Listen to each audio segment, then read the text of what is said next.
ঢেঁড়সের দো পেঁয়াজু খেতে এত বেশি মজার এই সহজ খাবারটা যারা কখনো তৈরি করেননি অবশ্যই বাসায় একবারের জন্য হলেও তৈরি করে নিতে পারেন। তো আমি এখানে একদম ফ্রেশ দেখে কিছুটা পরিমাণ ঢেঁড়স নিয়ে ঢেঁড়সটাকে ধুয়ে এখন ছোট করে কেটে নিয়েছি। এদিকে চুলায় একটি প্যান বসিয়ে এর মধ্যে তেল দিয়ে আমি কিছুটা পরিমাণ পেঁয়াজের পাপড়ি দিয়ে দিলাম।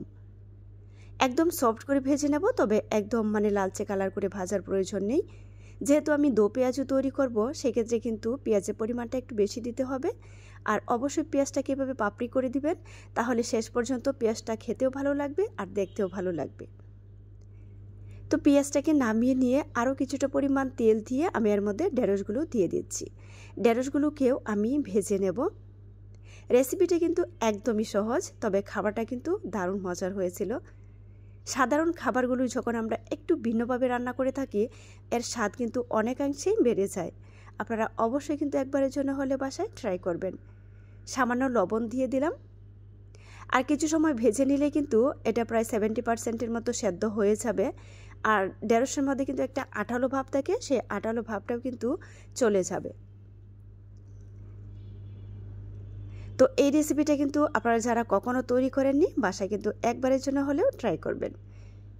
তো ঢেঁড়সটাকে নামিয়ে নিয়ে আরও কিছুটা পরিমাণ তেল দিয়ে এখানে পেঁয়াজ কুচি দিয়ে দিলাম।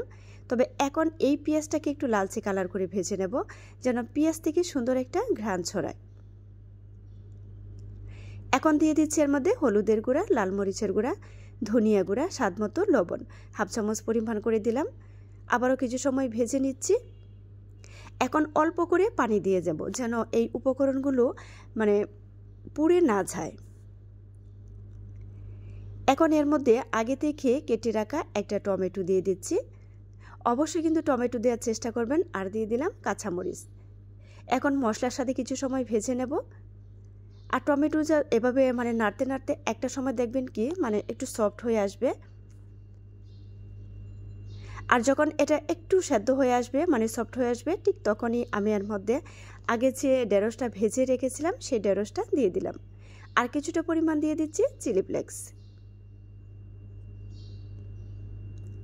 ভালো করে কিছু সময় মিশিয়ে নিচ্ছি।